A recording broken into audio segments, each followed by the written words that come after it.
Wizard. Rise above the level of your own comprehension. Levitate. Gravitate to the innermost wishes, imaginings, fantasies within your heart. For everything you dream, you can possess. Everything you think you need, you have.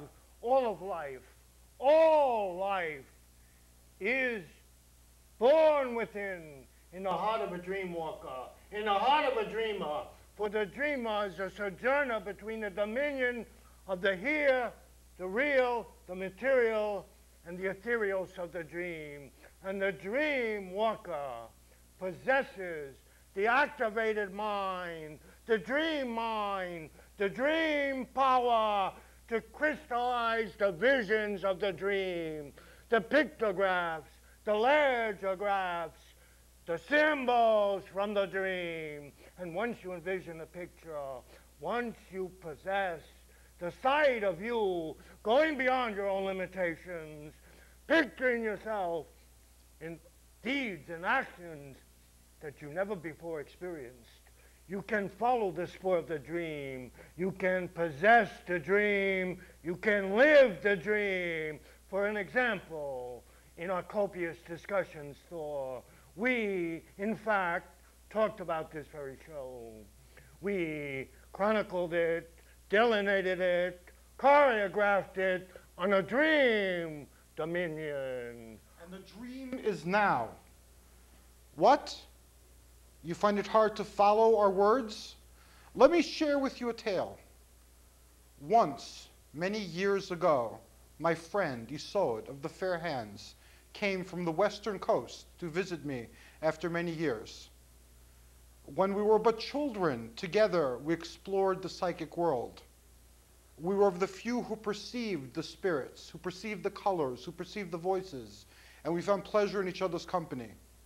In our second decade, we parted ways.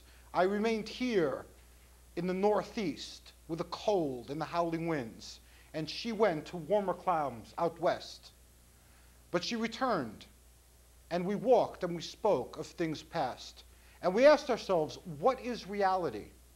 We who had experienced so much on other states of mind. And we sat at last in a kitchen near a table. And through the window, the rays of the sun poured in, and in those rays were specks of dust. So I said, this is reality. Lo, the specks of dust in the light. Look at the table with its solidity. And I took my fist and I slammed it on the table. And I felt the impact of the table on my fist. And at that moment, I awoke and I was in my bed. And it was in that moment that I knew that I did not know if I was asleep or awake. And I began to question if there was any difference at all between the waking state and the realms of dream. You were dreaming dreams dreamed of by the dreamer while the dreamer is dreaming. And all that we see is but a ferment on the dreamscape, on the dream theme within the heart of the dreamer. For you see, there's a war going on in the cosmos. This war is being mirrored on a material plane. There's a war against the dreamer. Society, the church, the state, the government, the nuclear family trains us, inculcates us, brainwashes us to live an existentialism of life, to think beyond ourselves, but the heart of the dreamer. And those dreamers who have the courage to dream know that the seed of wisdom from the dream is born within the heart, is nourished from the pictures and visions of the dreamer, and takes shape in the enactment of the dream on the material plane. For all that we want to possess, we could create for ourselves.